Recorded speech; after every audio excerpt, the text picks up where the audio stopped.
En esta ocasión nuestra invitada es la doctora Carmen Lisset Gálvez Hernández.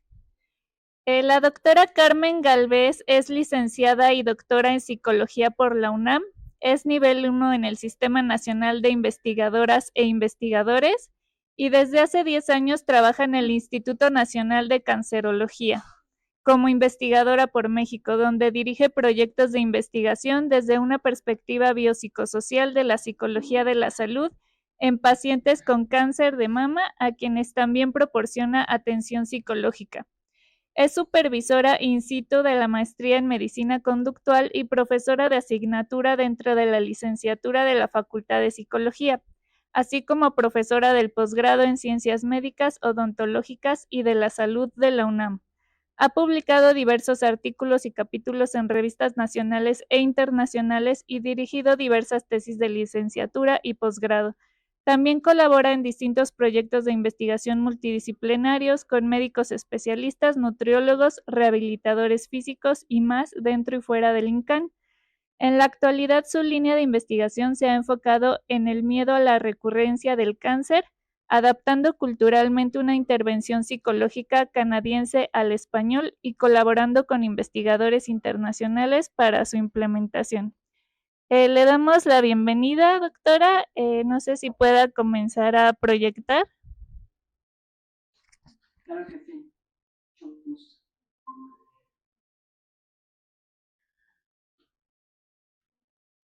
¿Me avisan si todo se ve bien, por favor? Ok, sí, se ve bien. Perfecto. Voy a Pues cerrar. muchas gracias por la invitación. Adelante.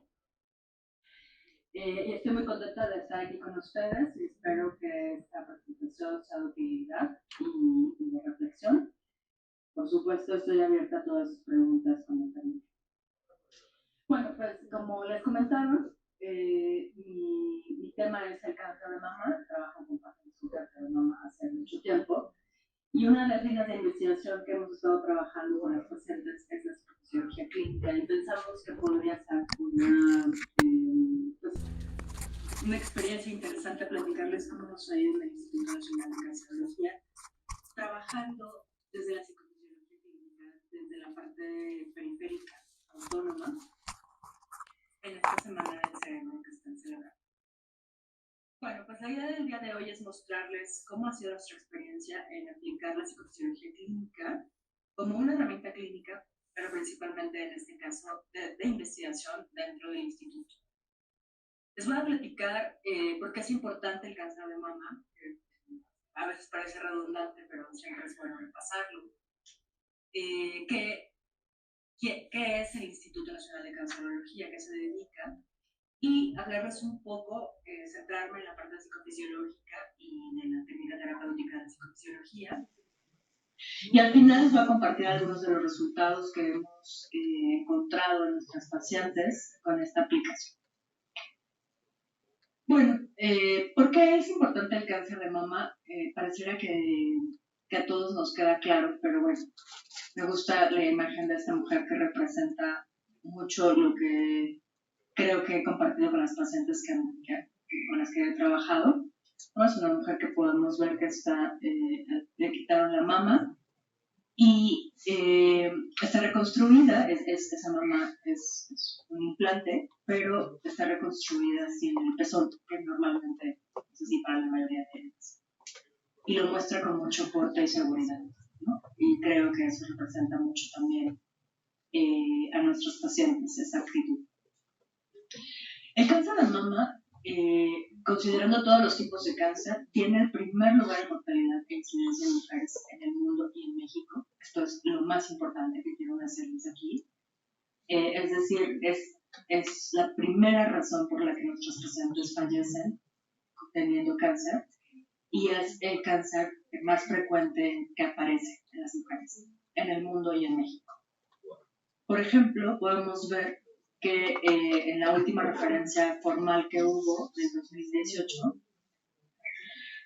que se diagnosticaron 27,000 mujeres de cada 100,000 anualmente, es lo que se cree, y murieron 7,000, casi 7,000. Algo que creo que es muy interesante destacándolo en nuestro país, es que vean que el 30% de las mujeres tienen entre 40 y 64 años, lo cual en términos de la psicología y por supuesto en términos de salud pública, pues es un tema muy importante, porque si vemos la mayoría, bueno, una gran proporción de nuestros pacientes están en una etapa productiva de su vida. Y eso pues va a generar todas las consecuencias que tenemos que atender todos los involucrados.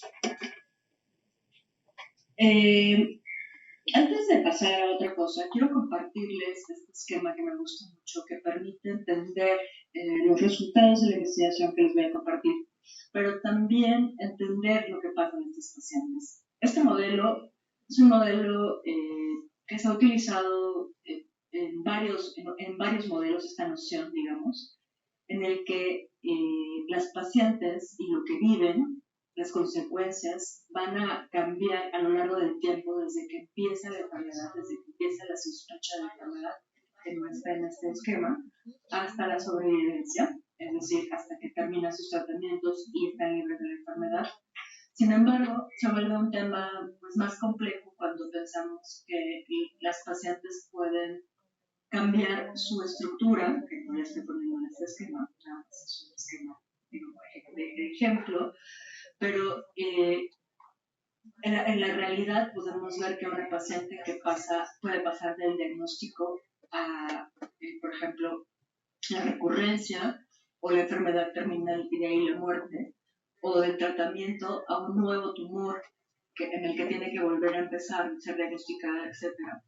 Y en muchos casos, la sobrevivencia no es algo que termina en un punto, sino que más bien es una sobrevivencia crónica, digamos, ¿no? De seguimientos constantes, y de que algunas veces se les da dosis de tratamientos para mantener la enfermedad que no se va a curar. Las consecuencias que en general para fines de esta presentación se han descrito, pues las divido en físicas y psicológicas. Sin embargo, podemos notar claramente que las pacientes también pueden tener efectos sociales si consideramos, por ejemplo, el rango de la que les comentaba, ¿no? Vean que cada una de las etapas las pacientes tienen diferentes tipos de consecuencias, pero que siempre se mantienen estas y que están ligadas al momento o al proceso de la enfermedad, ¿no?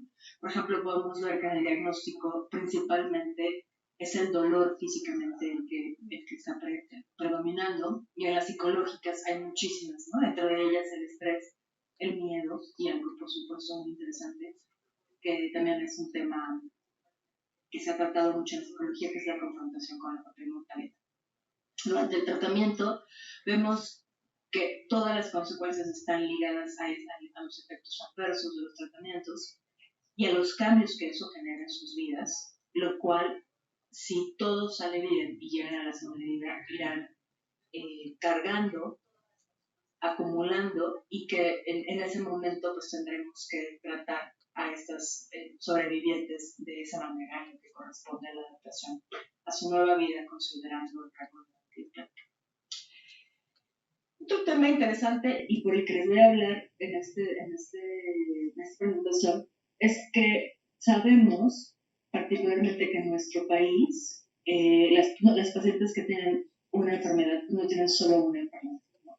Podemos ver, por ejemplo, que aunque la incidencia en comorbilidades metabólicas no es muy alta, pues está ahí y implica que una gran proporción de nuestros pacientes no solamente va a tener una enfermedad oncológica, sino que también va a tener una serie de enfermedades que van a necesitar ser tratadas y que le van a implicar una demanda adicional al paciente. El Instituto Nacional de Cancerología es el que ven aquí, es la Nueva Torre, estamos ubicados en el sur de la Ciudad de México, y bueno, es un organismo descentralizado de tercer nivel, dependiente de la Secretaría de Salud. Su objetivo es brindar atención médica especializada, o sea, solamente a los pacientes oncológicos, y en general solamente tratamos a los pacientes oncológicos, o sea, solo tratamos el cáncer como una enfermedad de las pacientes en general, digamos, ¿no? Por ejemplo, si la paciente tuviera una comorbilidad metabólica, pues no se va a tratar la enfermedad metabólica como tal, sino más bien se le va a mandar se le va a canalizar a su clínica de atención primaria para que se atienda ese problema en particular. Sin embargo, sí se atiende todo tipo de cáncer y se ofrece atención multidisciplinaria. Por ejemplo, en este instituto convivimos pues, todos los especialistas en cáncer, médicos, pero también fisioterapeutas, nutriólogos, psicólogos, odontólogos, dermatólogos, ¿no? Gente que va a trabajar particularmente para mejorar la calidad de vida de estos pacientes de una manera integral. De hecho, tenemos un centro de atención integral donde, por ejemplo, los pacientes pueden llegar a recibir esta acupuntura, lo cual es muy interesante y permea la visión de la institución.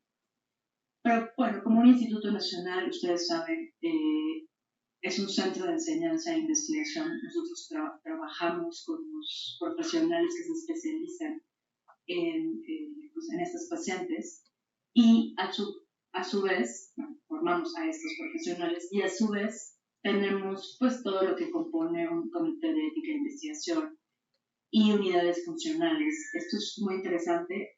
En nuestro país somos los primeros en incorporar este trabajo multidisciplinario médico, principalmente en la que los médicos especialistas eh, toman decisiones en conjunto cada vez que llega un caso nuevo, ¿no? Y entonces se le plantea un plan de tratamiento al paciente a partir de la discusión de todos los profesionales involucrados. Entonces eso es muy interesante también de las unidades funcionales.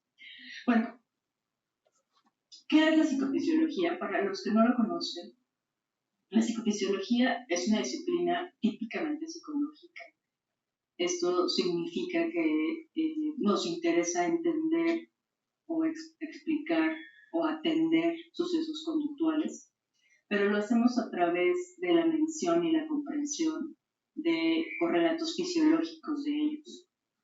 Para eso utilizamos registros pues para conocer esos procesos, un poco se lo voy a explicar más adelante. Y la característica más importante de la psicofisiología pues radica en utilizar técnicas no invasivas, en el sentido de que no le vamos a causar un mayor malestar al paciente, dolor o sea, cualquier efecto que pudiera afectar el proceso psicológico relacionado. Entonces, lo que van a ver a continuación, pues tiene que ver con que vamos a atender particularmente el sistema nervioso periférico a través del estudio del uso de técnicas no invasivas, ¿no? Así más o menos lo podemos ver como en la imagen. Y pues una subdisciplina de esta es la psicofisiología clínica, en el que pues va a entender a la salud y a la enfermedad como un todo, y no solamente, creo que realmente esa es como nuestra aplicación, va a observar la enfermedad mental, sino también la física, y es ahí donde encaja perfecto, ¿no? Que nosotros estemos trabajando con pacientes con enfermedades físicas como el cáncer.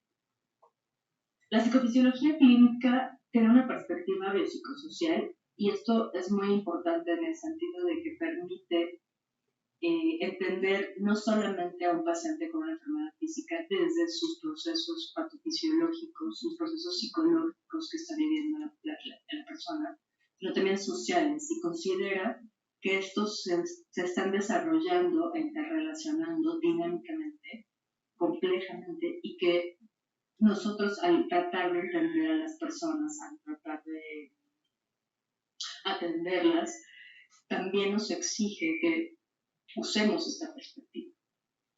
Y bueno, particularmente como supondrá la psicofisiología clínica, pues va a estudiar estos procesos conductuales o psicológicos a través de la medición o el registro de procesos fisiológicos, pero particularmente preguntándose cómo es que se desarrolla o se mantienen diferentes trastornos. O sea, realmente nos vamos a dedicar a lo clínico y para mí pues es la parte más interesante de esta disciplina, ¿no? Que es muchas veces nos podemos preguntar dentro de un marco más amplio cuáles pueden ser las causas psicofisiológicas o de qué manera los procesos psicofisiológicos son responsables de problemas de salud y del mantenimiento de ellos, y por supuesto también cómo podemos atenderlos a partir de que hacemos hipótesis sobre la etiología de estos problemas de salud.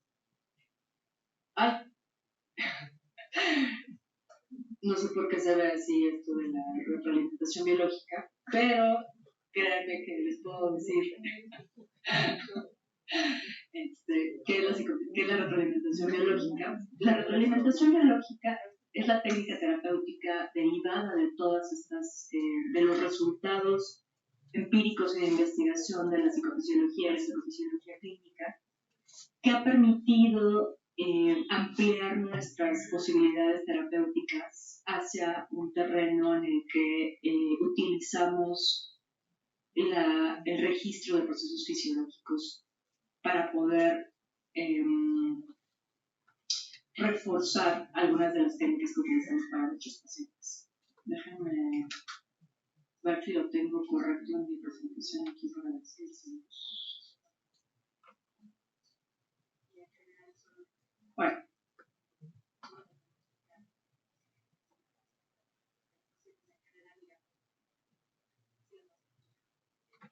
Básicamente la retroalimentación biológica está dirigida a apoyar a las personas en controlar estas respuestas fisiológicas asociadas a estos procesos conductuales que se han identificado.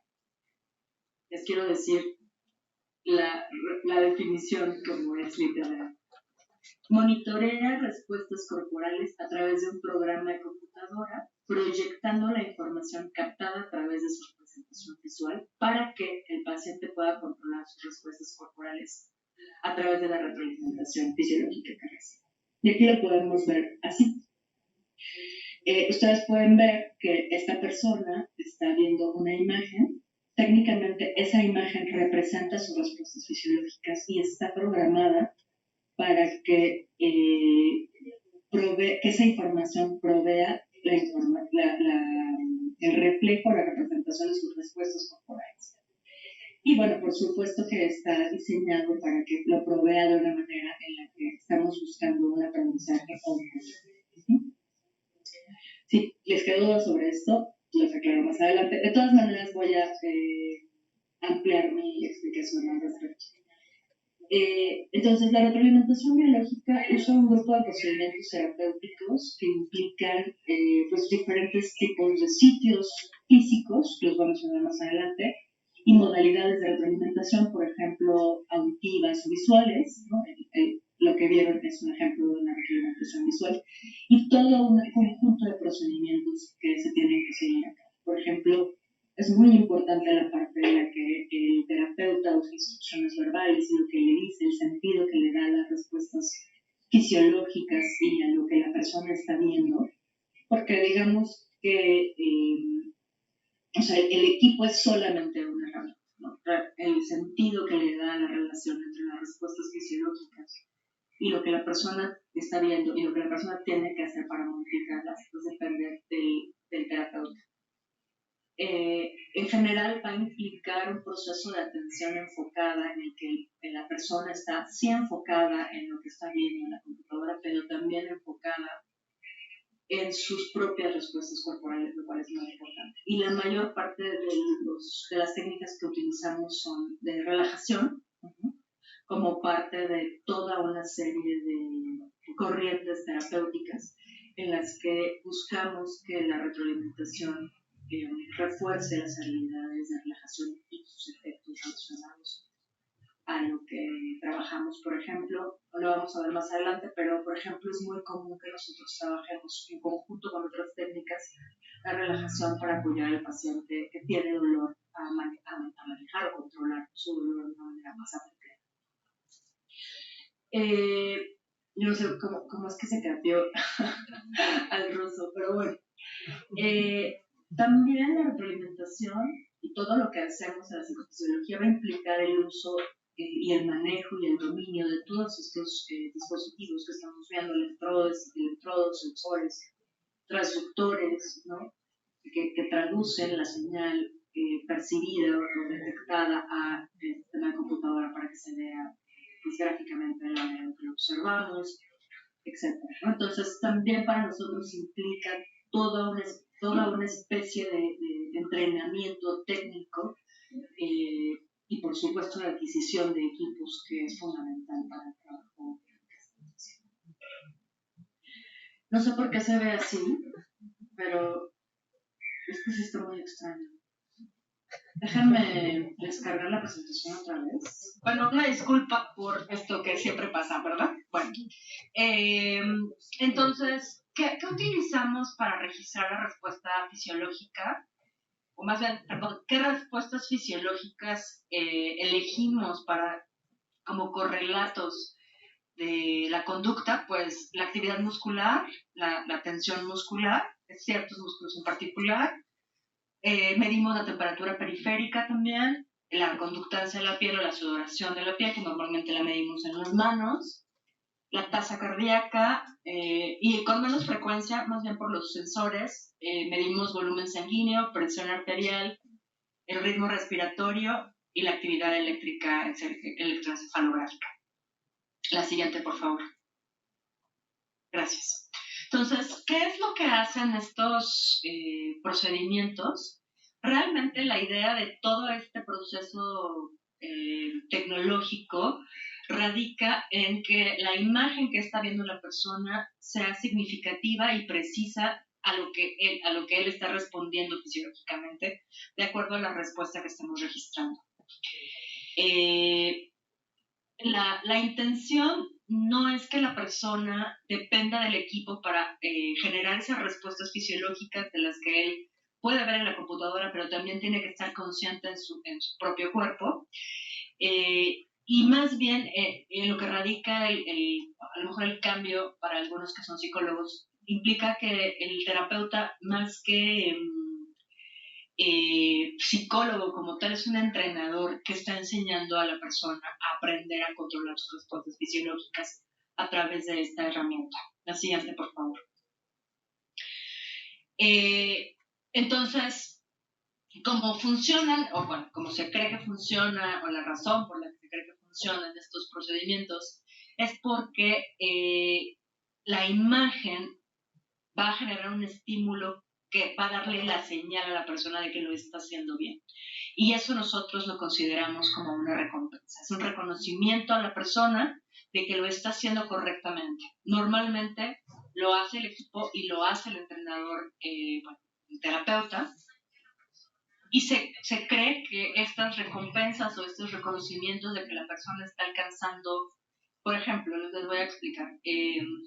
Normalmente hay juegos, ¿no?, que están diseñados para representar las respuestas fisiológicas. Por ejemplo, pensemos en un boliche, es algo que yo he jugado en estos contextos. Y cuando se alcanza la chuza, se está alcanzando la meta fisiológica esperada, ¿no? Entonces, como todos sabemos, una chuza es una recompensa, es un reconocimiento de que somos capaces. Y normalmente es casi funcional la lógica de estos dispositivos. La siguiente, por favor. Bueno, ¿qué hemos hecho? A la siguiente, por favor. Les voy a platicar un poco. Basado en este contexto, les voy a contar sobre 2 estudios, pero a lo mejor me da tiempo de solamente contarles de uno recientemente. Vamos a la siguiente, por favor. Entonces les voy a contar, el primero que hicimos es un estudio en el que precisamente nos preguntamos si fisiológicamente las pacientes respondían diferente si tenían una comorbilidad metabólica o no. Y por supuesto que el paradigma era de estrés, ¿no? Entonces nos preguntamos si las pacientes solo con un diagnóstico de cáncer de mama, sin la comorbilidad, respondían diferente al estrés, psicofisiológicamente responden diferente al estrés que las pacientes con una comorbilidad metabólica. La siguiente, por favor. Entonces, bueno, realmente nos pusimos a evaluar a estas pacientes bajo protocolos de estrés, donde evaluábamos no solamente el estrés psicológico, acuérdense que nuestra posición es biopsicosocial, entonces también evaluamos constructos psicológicos de manera tradicional, como lo hacemos los psicólogos a través del reporte subjetivo, pero adicionalmente a otros psicólogos, pues lo hacemos evaluando también las respuestas psicofisiológicas. Adelante, por favor. Y evaluamos calidad de vida, que son parte de los protocolos de la evaluación de pacientes oncológicos. Bueno, yo creo que ustedes tampoco alcanzan a ver esa imagen, pero en esencia nos está mostrando los criterios de inclusión.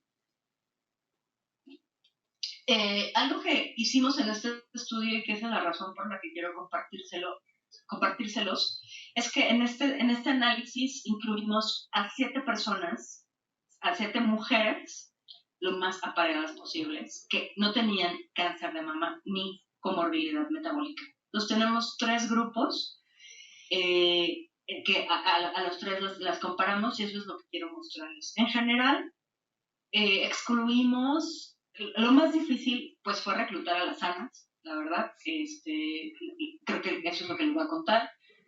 Y excluimos a todas las pacientes, a todas las personas que tenían algún trastorno psiquiátrico, que tenían una historia de dolor, que usaban algún tratamiento farmacológico, que estaban embarazadas o que eran fumadoras. Pero bueno, realmente creo que las sanas siempre son las más complicadas. Y en los otros grupos de cáncer de mama, particularmente los que tenían, le llamamos riesgo de síndrome metabólico, las incluimos si padecían obesidad, hipertensión o diabetes o las 3 juntas con las dos o una de las 3. Y excluimos por enfermedad psiquiátrica. La siguiente, por favor. Entonces, aquí lo que vemos, que tampoco se ve tan claro, pero se los voy a platicar, no se preocupen, es el procedimiento que llevamos a cabo para aplicar este protocolo, ¿no? Evidentemente, eso es parte de la experiencia de un instituto. Primero pasó por la aprobación de los comités, lo cual fue un proceso un poco largo. A partir de ahí utilizamos, y eso creo que tiene que ver de nuevo con la experiencia de vivir en una institución, ¿no?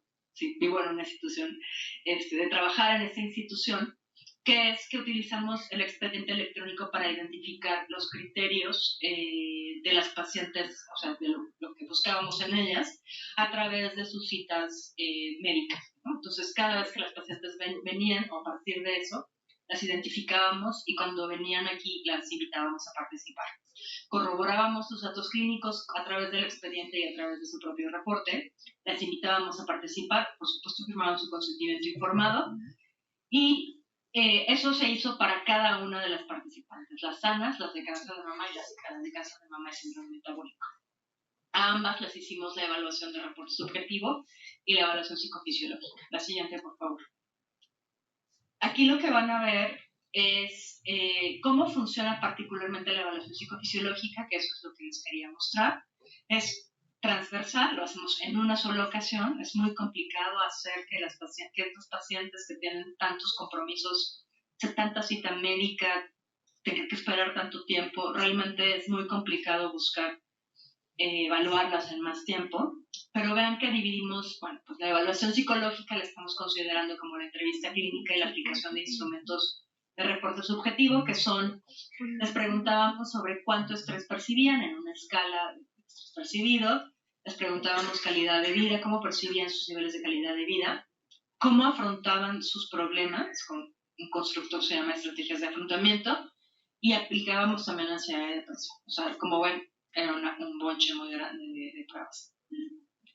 Y después de que terminábamos eso, hacíamos la evaluación fisiológica para distinguirla de la psicológica, en el que consiste normalmente un protocolo de evaluación psicofisiológica de estrés, consiste en hacer una línea base, tenemos un periodo de adaptación, que es el primero que están viendo ahí. Después tenemos la línea base, que es, bueno, como ustedes supondrán, pues es la condición en la que evaluamos cómo llegan las pacientes en una situación natural, digamos, y a partir de ahí hicimos 2 condiciones de estrés, tareas estresantes, como por ejemplo Stroop, que son, o sea, consensadas, y también les pedimos, dadas las características de la muestra, les pedimos a los pacientes que nos contaran cómo había sido el día en el que les habían revelado su diagnóstico de cáncer, ¿no? Que normalmente lo llamamos un estrés emocional.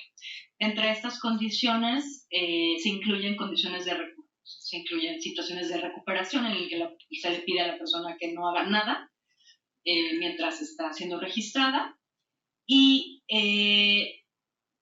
al mismo tiempo, mientras ocurría todo esto y la paciente estaba conectada, como lo vimos en las imágenes, medíamos la respuesta muscular frontal y, o sea, es decir, medíamos los músculos de la frente y medimos la sudoración de la piel.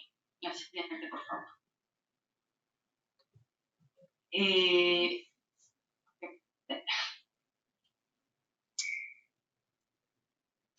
¿Qué obtuvimos? La siguiente, por favor. Tampoco lo van a poder ver, pero yo lo puedo alcanzar a ver aquí. Eso sí no estaba en griego porque eran imágenes. Aquí podemos ver en las 3 columnas a los 3 grupos de las participantes. Sí, al final fueron 11 sanas y 20 pacientes con la comorbilidad y 20 pacientes solamente con cáncer de mama. En general, pues alcanzamos a una media de 39 años en las sanas, pues fue muy difícil de alcanzar las medias de las otras pacientes. Y vean, las pacientes que tenían el riesgo de síndrome metabólico tenían en promedio 53 años y las de cáncer de mama 47 años, ¿no? La mayoría de ellas estaban entre secundaria y preparatoria, que es normalmente la característica más importante. Vean que, no lo pueden ver, pero si lo ven, las sanas también fueron diferentes en escolaridad. También fue complicado encontrar ese apareamiento entre la muestra. Lo que sí vemos es que la mayoría eran amas de casa, independientemente del grupo, y se encontraban entre solteras y casadas, ¿no? Pero bueno, principalmente muchas de Letranca. La siguiente, por favor. Esto que les estoy mostrando aquí es solamente para dar cuenta de que efectivamente las pacientes con la comorbilidad, con el riesgo del síndrome metabólico, sí tenían un índice de masa corporal alterado y valores alterados de presión arterial y glucosa, ¿no? que eran importantes de considerar para hacer un análisis de la muestra. La siguiente, por favor.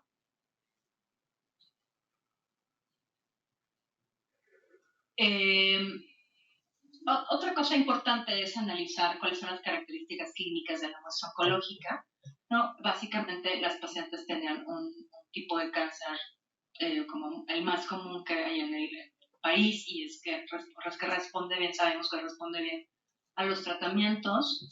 Y también podemos ver la descripción de la etapa clínica o la evolución de la enfermedad, ¿no? Obviamente, entre más pequeño es el valor de la etapa clínica, más temprana es la etapa, pero bueno, sí teníamos pacientes que estaban en etapas avanzadas, que era la minoría, ¿no? que son las de 3 y 4. La siguiente, pero en general, digamos que eran pacientes con buen pronóstico y estaban iniciando el tratamiento. ¿Se acuerdan que había que considerar ese contexto de la trayectoria? Aquí lo que estamos observando es la calidad de vida de todas las participantes. La calidad de vida, pues como ustedes supondrán, sabrán, es un constructo multidimensional en el que se evalúan, pues particularmente en este se evalúan los síntomas y se evalúan algunas esferas como la social, la emocional y la general. Y podemos ver claramente que, vean lo interesante de esto, por eso me gustan mucho estos resultados, que las sanas se perciben en un mismo nivel, o sea, muy similar, de hecho es en un mismo nivel de calidad de vida que las que tenían la comorbilidad, ¿no? Y bueno, no están muy lejos de ahí las pacientes con cáncer de mama. Y algo muy interesante es que emocionalmente las sanas sí se percibían con un nivel mayor de calidad de vida que las pacientes, participantes sanas que las pacientes. Y también a nivel social su calidad de vida era más baja, un poco, ligeramente más baja, en las sanas que en las de cáncer de mama. En este momento no hicimos estadística inferencial porque todavía estamos terminando de reclutar a la muestra, y bueno, pues realmente los tamaños de muestra de cada uno de los grupos eran muy distintos. Sin embargo, creo que podemos observar algunas tendencias. Vean que los dos grupos de pacientes tienen niveles de fatiga. Esto es interesante porque las pacientes las evaluamos casi iniciando el tratamiento, casi iniciando el diagnóstico, o sea, digamos, tenían un mes de que habían ingresado al instituto y ya tenían fatiga, insomnio, pérdida de apetito y diarrea, ¿no? Y dificultades financieras. Entonces, es muy interesante ver cómo en el recién diagnóstico las pacientes ya llegan pues con afectaciones, ¿no? Y entonces a veces pensamos que las afectaciones están relacionadas solo con el tratamiento. La siguiente, por favor. Aquí, en general, estamos evaluando en términos de estrés. Nos interesa mucho, o sabemos, los psicólogos, entre los modelos teóricos, sabemos que están relacionados cómo apreciamos las situaciones, ¿no? O sea, que yo aprecie la situación de una manera estresante, va a estar relacionado con la manera en la que suelo responder a las situaciones problemáticas, ¿no? Entonces, es por eso que nosotros medimos mucho las estrategias de afrontamiento. Y aquí podemos ver que en general pues no hay muchas diferencias entre los grupos tampoco, ¿no? Lo cual tiene un sentido muy claro porque la manera en la que resolvemos los problemas pues es una característica estable, ¿no? Que no cambia si me dieron un diagnóstico o no. Entonces, y las pacientes habían ingresado apenas, ¿no? Entonces tiene sentido que sean muy similares entre sí los tres grupos. Y por el otro lado también podemos ver que cuando vemos ansiedad, depresión y estrés, vemos que el grupo con el síndrome metabólico es el más afectado en este sentido, ¿no? La siguiente, por favor. Y bueno, pues esto es lo más interesante, ¿no? Aquí podemos ver los perfiles, ¿no? ¿Se acuerdan que les dije que hicimos una evaluación de estrés? Y en la parte superior podemos ver la actividad muscular y en la gráfica de abajo vemos la conductancia. A lo largo de la gráfica estamos viendo cada una de las características, cada una de las condiciones que podemos evaluando. Y estamos aquí, a grosso modo, viendo el perfil de los tres grupos, ¿no? Entonces, algo que se nota muy interesante es que a mayor puntaje estamos hablando de mayor estrés, ¿no? Se esperaría un patrón como el que vemos en la gráfica de abajo, en la línea verde, en la que vemos como un cambio, ¿no? Que van respondiendo a la condición estresante y baja. Y eso es lo esperado en las pacientes, bueno, en las participantes, en las personas. Sin embargo, podemos notar que los niveles de conductancia que presentan las sanas están muy por encima de las personas, de las pacientes como tal, ¿no? Entonces, lo que podría demostrar que están mucho más activadas, aunque responden de acuerdo a la condición de evaluación, que eso también es importante, su nivel de activación es se destaca muchísimo por encima de los otros dos grupos. En cambio, en la actividad muscular podemos ver que el grupo que sobresale, principalmente, si pueden ver un pico alrededor de una de las condiciones, es el estresor emocional. Esos son unos datos preciosos en los que podemos ver que por encima de todo, las pacientes, los tres grupos, las mujeres, se activan muy importantemente ante una situación emocional, ¿no? Las sanas, en el mismo sentido que las pacientes, ellas obviamente reportaron otra situación emocional correspondiente a su situación personal, y las otras reportaron cómo había sido su situación, cómo se habían sentido, qué había pasado cuando les dieron el diagnóstico. Entonces, sin embargo, a pesar de la diferencia entre los grupos, podemos observar que hay un patrón muy claro de activación durante el estresor emocional. La siguiente, por favor. Y finalmente, nuestros resultados es algo muy interesante, ¿no? Entonces, al final de los perfiles, normalmente les preguntamos a las pacientes, bueno, a todos los que les hacemos las evaluaciones, ¿cuál les pareció la tarea más estresante? ¿Y qué creen que pasó? Cuando les preguntamos, oye, ¿qué te pareció la condición de Stroop? No, perdón, no fue Stroop, no fue Stroop, fue aritmética. Les pedíamos que restaran 7 a 1000 en orden regresivo durante 2 minutos. Y la mayoría de ellas reportó que lo que más estresante les había parecido es lo cognitivo, había sido la tarea aritmética, y no lo emocional, que es lo contrario a lo que observamos en el perfil psicofisiológico. Si bien al final del perfil les pedimos que hicieran una relajación, eso no se los platica, pero bueno, al final les pedimos que hicieran una relajación, y todas reportaron que se habían relajado no se los describí en los datos, pero realmente el perfil psicofisiológico no es consistente con una respuesta de relajación, así que ellas creen que se relajan, pero en el fondo fisiológicamente no se relajan. La siguiente, por favor. Entonces, bueno, hasta aquí lo que puedo decir es que a pesar de que las pacientes de cáncer de mama o sea, todas las pacientes presentan rasgos características muy similares relacionadas con la enfermedad.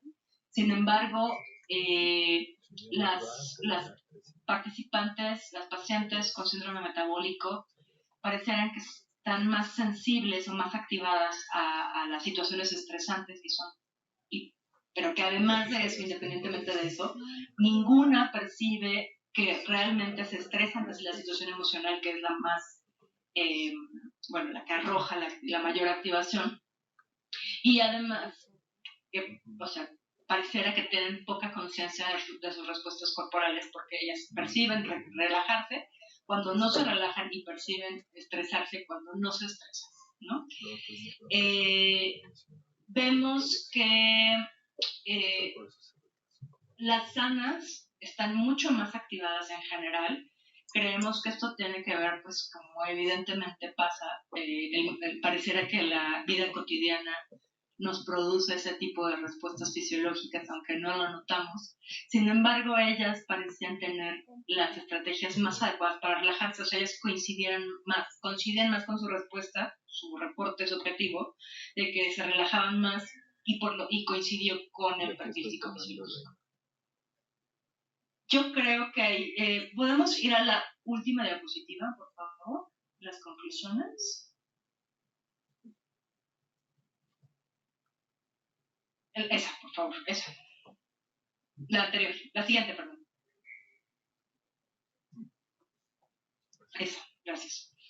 Bueno, en general, lo que les quiero platicar de la experiencia es que ha sido complicado poder implementar estos estudios, aunque fueron aprobados por los comités y los aceptan como relevantes. Aún hay muy pocos estudios a nivel nacional y se entiende por qué. Porque implementar la conjunción de los equipos, del tiempo que requiere hacer la evaluación con las pacientes, realmente se vuelve un costo a veces difícil de absorber, ¿no?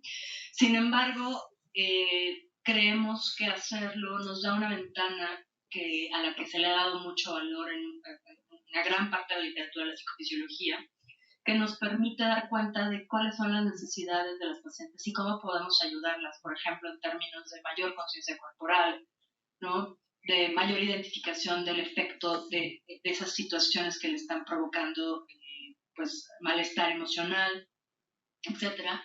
Y bueno, creemos que esto pues, debería de hacerse desde una perspectiva más breve, ¿no? El otro estudio que les quería mostrar es un estudio que nos da cuenta también de cuáles son las dosis que requieren estas personas a nivel terapéutico para trabajar con estas intervenciones.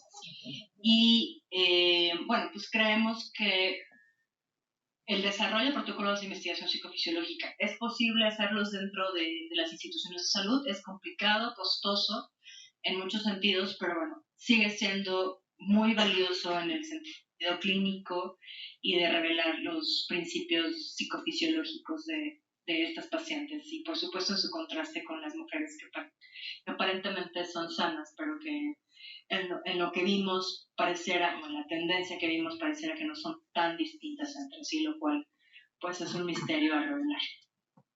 Muchas gracias.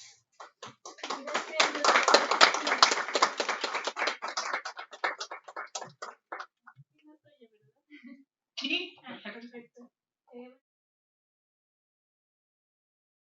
Paso a 2 preguntitas antes de ya retirarnos. ¿Alguien? Sí, aquí hay una, permítame. Bien.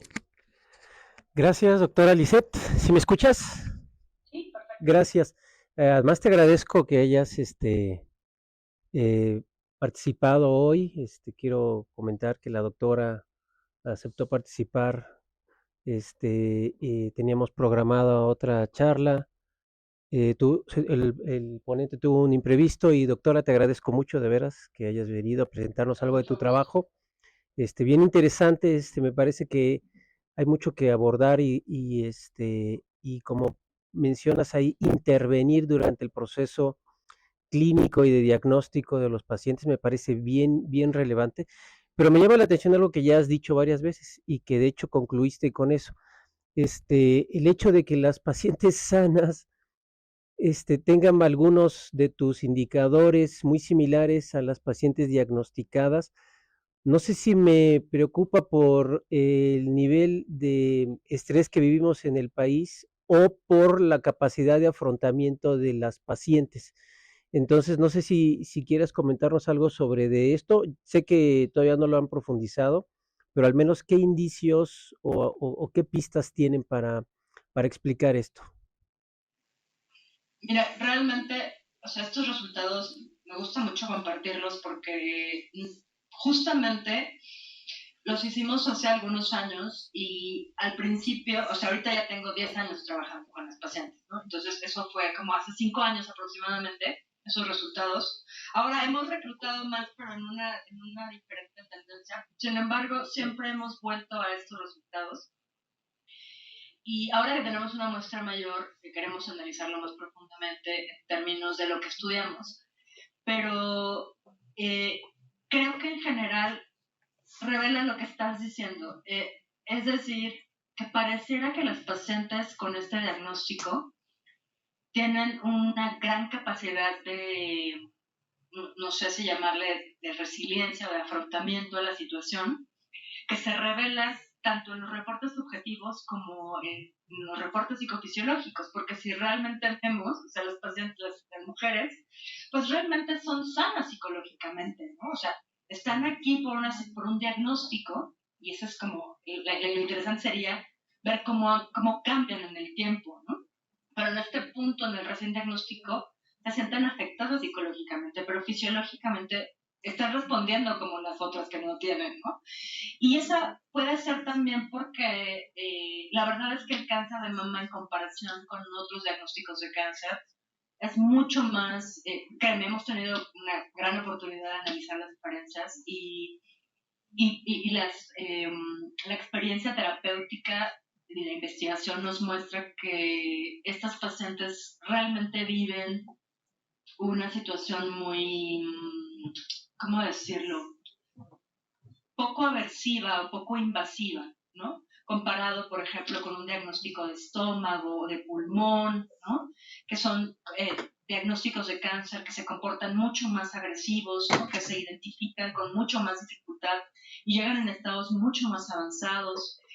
Y que por el otro lado, también el cáncer de mama es muy privilegiado en el sentido de que se ha estudiado muchísimo más, probablemente por muchas razones que a lo mejor no voy a terminar de dilucidar aquí. Pero bueno, lo que es cierto es que las pacientes con cáncer de mama tienen muchas más opciones terapéuticas que otros diagnósticos de cáncer. Entonces, eso se traduce en las pacientes en que sintomáticamente no la pasan tan mal, digamos, ¿no? Digo, al final a su nivel, por supuesto la pasan mal, pero es decir, son pacientes que pueden llevar su vida cotidiana, que pueden hacer sus cosas, ¿no? Que físicamente son funcionales, emocionalmente son funcionales, ¿no? Gracias a todos estos recursos que hay alrededor del contexto del diagnóstico. Entonces, lo que nos queda es sí observar cómo cambia en el tiempo y por el otro lado también ver las diferencias entre diagnósticos por sexo también es importante, ¿no? Hombres y mujeres valemos lo mismo, pero somos diferentes, ¿no? Y reaccionamos diferentes ante las situaciones y vale la pena también atenderlas. Y lo otro que decías, pues es cierto, o sea, sí es preocupante ver cómo las personas que técnicamente no están enfermas van hacia allá directamente, ¿no? Sí era impresionante poder ver sus malos hábitos, ¿no? Sus mismos perfiles psicofisiológicos. Sí nos sorprendieron muchísimo estos datos y sí da pie a que al final ellas no estaban percibiendo lo mal que estaban, además, ¿no? Entonces, lo cual puede explicar cómo llegamos a estar enfermos rápidamente y nos dicen, pero es que fue abrupto, ¿no? Súbito, pero no, había un proceso. Gracias. Nada más por último de lo que estabas contando. ¿Crees que en las pacientes diagnosticadas hay algún proceso carado? Sí. Eso es posible. Muchas de ellas, por ejemplo, no se informan sobre lo que van a vivir. Sin embargo, ¿sabes? Al principio lo veía como una estrategia inadecuada. Sin embargo, pareciera que la mejor estrategia de lo que yo he visto en la reacción de las pacientes es voy enfrentando poco a poco lo que va ocurriendo, ¿no? Entonces, pareciera que no saber es felicidad, ¿no? Como dice el refrán por ahí. Y hay mucha literatura que habla sobre, por ejemplo, el optimismo, etc. Y el efecto positivo que genera este tipo de situaciones, ¿no? Entonces, ahora estamos trabajando con una terapia en la que les mostramos a las pacientes la desventaja de ser extremadamente optimistas, ¿no? Y les damos información al respecto de lo que tienen que saber para encontrar un equilibrio, pero sin dejar de permitirles que esas estrategias al final les permitan mantenerse y continuar respondiendo a esta situación tan demandante en muchos sentidos. Bueno, le agradecemos mucho, doctora, por aceptar participar en esta Semana del Cerebro. Y bueno, con esto cerramos. Después estaremos enviándole su constancia. Y bueno, esperamos que tenga linda tarde. Hasta luego.